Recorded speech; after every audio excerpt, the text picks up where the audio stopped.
చెప్పండి మీరు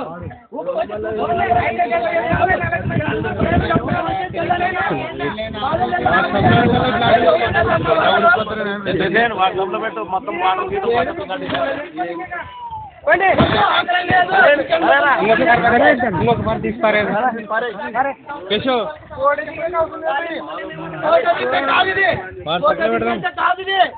ప్రజల సమస్యలు తీర్చాలి సార్. మీరు ఒక ప్రభుత్వం ఆమోదించింది కదా అని చెప్పేసి ఒక పల్లెటూరులో వచ్చి కూర్చొని పోయేది కాదు. మీరు జన్మభూమి కార్యక్రమం అంటే ప్రజల సమస్యలు తెలుసుకోవాలి, వాళ్ళ సమస్యలు తీర్చాలి.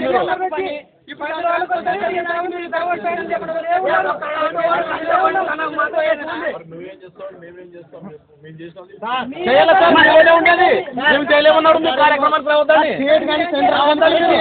కరెక్ట్ గా మీరు లేరు.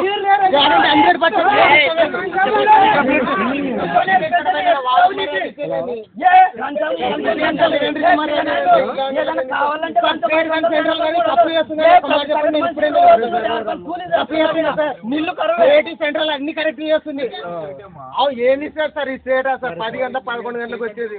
ఇప్పుడు వచ్చి ఫోన్ చేస్తారు, పోతారు. ఎవరు మాట్లాడారు? మీరు 9 గంటలకు చెప్పి టిఫిన్ చేయకుండా సమస్యలు తెలుసుకోవాలి సార్. మీరు ప్రజల సమస్యలు తెలుసుకోవాలా? పొద్దున్నే 9 గంటలకు అన్నారు కదా, 9 గంటలకు రావాలా, కూర్చోవాలా? లేదంటే ఇంటికి కూర్చొని సమస్యలు తెలుసుకోవాలి. డ్యూటీ ఊక వచ్చి ఎక్కడో కూర్చొని వాళ్ళ ఎవరో తిక్కోళ్ళు మాట్లాడి పోయేది కాదు. ఇది తెలుసుకోవాలి మీరు.